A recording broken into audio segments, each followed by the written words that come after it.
चिड़िया माँ जैसे ही उड़कर अपने घोंसले के पास पहुँची, उसके दोनों बच्चे चूं चूं करके मुंह खोलने लगे। चिड़िया माँ ने जैसे ही दोनों को खाना दिया, अचानक उसे चक्कर आने लगे। वह अपने घोंसले में ही लुढ़क गई। उसे बेहोशी आ गई। दोनों बच्चे उदास हो गए।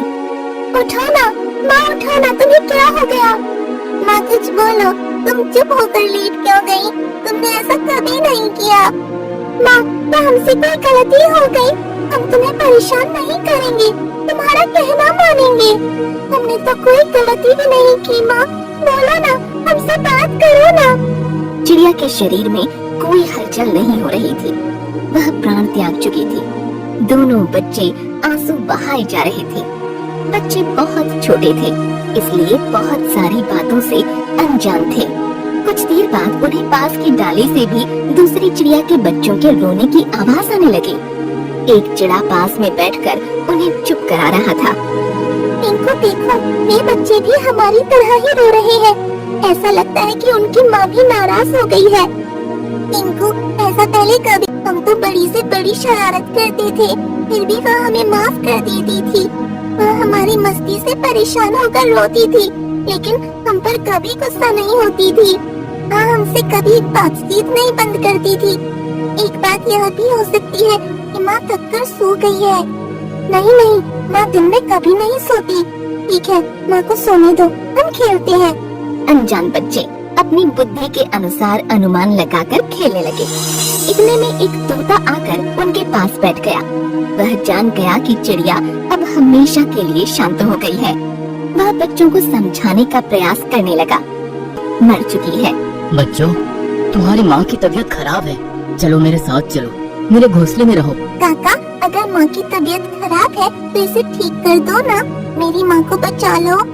हाँ, मैंने सुना है बहुत सी चिड़िया और उसके बच्चे बीमार होकर मर जाते हैं। वह मरकर हमेशा के लिए चुप हो जाते हैं।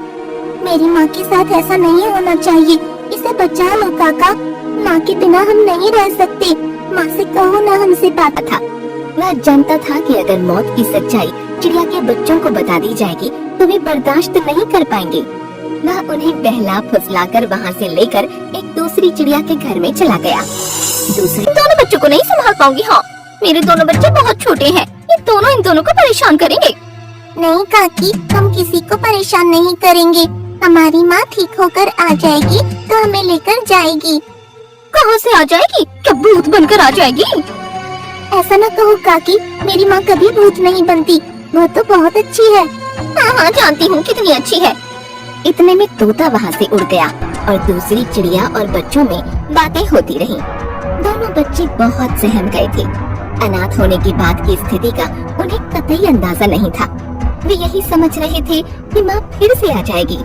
कुछ देर के बाद उन्हें भूख लगने लगी तो वे इधर उधर देखने लगे। चिंकू से नहीं रहा गया तो उसने काकी से खाना मांग लिया। काकी, हमें भूख लगी है। चुप रहो, यहाँ खाने को कुछ नहीं है। काकी, वहाँ आपके पास दाने रखे तो है, हमें खिला दो ना, इसके बाद हम माँ के पास चले जाएंगे। वह दाने मेरे बच्चों के लिए हैं। ये तोता भी तुम्हें न जाने क्यों मेरे मत से मरकर चला गया। वही तोता तुम्हारे लिए दाना लाएगा। उसके आने तक मुंह बंद रखो, वो कभी नहीं आएगी। दूसरी चिड़िया की बात सुनकर टिंकू रोने लगा। तब टिंकू ने उसे धीरज बंधाया और समझाने लगा। भूख और रुलाई से उनका बुरा हाल था।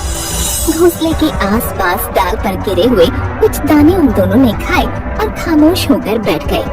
वे दोनों रह रहकर दूसरी चिड़िया की बात के बारे में ही सोच रहे थे।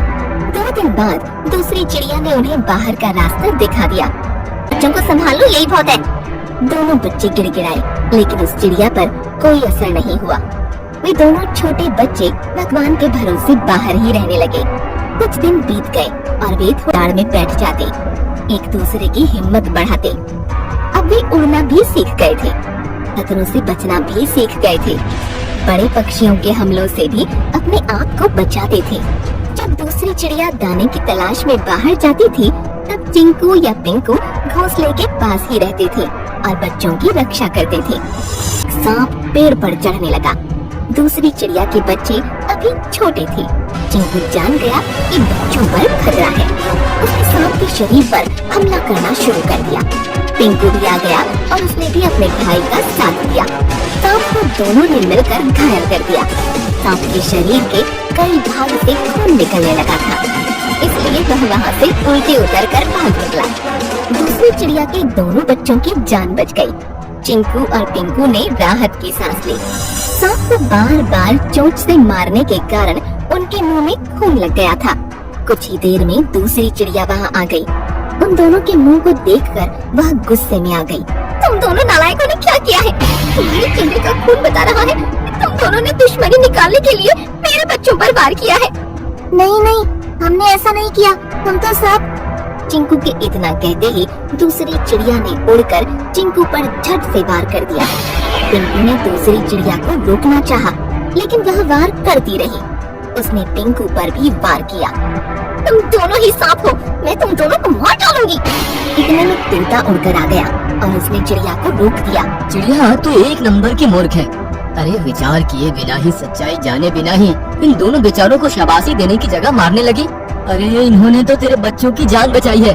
अगर ये दोनों ना होते तो सांप आया था, वो तुम्हारे बच्चों को खा लेता। अरे तूने इन्हें भले ही निकाल दिया, लेकिन ये सच्चे वफादार निकले। दूसरी चिड़िया यह सुनकर चौंक गई। घोंसले के पास गई तो दोनों बच्चों को सही सलामत देखकर अपनी करनी पर पछताने लगी। मेरे बच्चों, मैंने बहुत बड़ी भूल कर दी। हाँ, ना समझी में देव को दानव समझ बैठी। मुझे माफ कर दो मेरे बच्चों, तुम दोनों तो हीरा हो, सच्चे लायक हो। मैंने तुम्हारी कदर नहीं की थी, लेकिन आज भगवान ने मेरी आंखें खोल दी। आज तुम दोनों के कारण ही तुम्हारे दोनों छोटे भाई सही सलामत हैं। मैं तो तुम्हारी माँ बनने के योग्य नहीं हूँ, लेकिन वह माँ धन्य है जिसने तुम्हें जन्म दिया। काश तुम दोनों मेरे बेटे होते। हमें अपना बेटा बना लो ना माँ। चिड़िया की आंखें भर आई। उसने बड़े गर्व के साथ दोनों को अपना लिया। आज मुझे नाज है कि मैं तुम दोनों की भी इस बात की मुझे अपार खुशी है। चिंकू और पिंकू प्यार से अपनी नई माँ के करीब आ गए और उन सबको एक नई सुंदर दुनिया